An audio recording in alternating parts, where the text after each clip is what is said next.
এই মুহূর্তে সবথেকে বড় খবর, সংসদে বিপদে 10 সাংসদ। এবার তাদের বিরুদ্ধে নজিরবিহীন পদক্ষেপ নিল বিজেপি। এমনকি তাদেরকে সাসপেন্ড করতে পারেন স্পিকার ওম বিড়লা। কি হয়েছে চলুন দেখে নেওয়া যাক। তার আগে আপনাদের কাছে অনুরোধ, ভিডিওটি ভালো লেগে থাকলে লাইক, কমেন্ট, শেয়ার এবং সাবস্ক্রাইব করতে একদম ভুলবেন না। চলে আসি বিস্তারিত খবরে। কেউ পথকুকুর নিয়ে হাজির হয়েছেন সংসদে, তো কেউ সংসদ চত্বরে ই সিগারেটে সুকটান দিয়েছেন।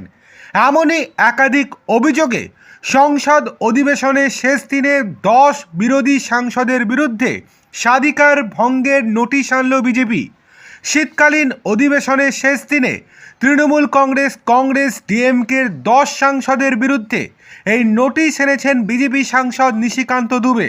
সূত্রের খবর, শুক্রবার বিরোধী সাংসদদের বিরুদ্ধে এই নোটিশ পেশের পর তা খতিয়ে দেখার আশ্বাস দিয়েছেন লোকসভার স্পিকার ওম বিড়লা। যে 10 জনের বিরুদ্ধে স্বাধিকার ভঙ্গের নোটিশ এনেছেন নিশিকান্ত, তাদের মধ্যে অন্যতম কংগ্রেস সাংসদ রেণুকা চৌধুরী। তিনি সংসদে পথকুকুর এনেছিলেন। তৃণমূল কংগ্রেসের সাংসদ কীর্তি আজাদ সংসদে ই সিগারেট সেবন করেছিলেন বলে অভিযোগ। পাশাপাশি আছেন আরও 8 সাংসদ।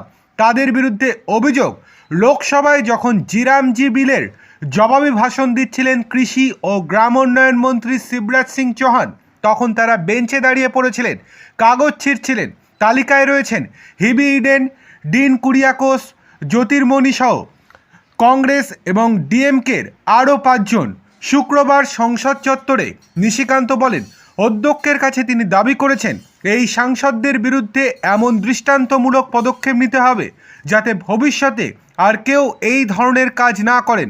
হয় বাজেট অধিবেশনের শুরুতেই তাদের বিরুদ্ধে ব্যবস্থা নেওয়া হোক, বা শীতকালীন অধিবেশন ও বাজেট অধিবেশনের মাঝে সংসদীয় কোনো কাজে যেন এই সাংসদদের অংশগ্রহণ করতে না দেওয়া হয়।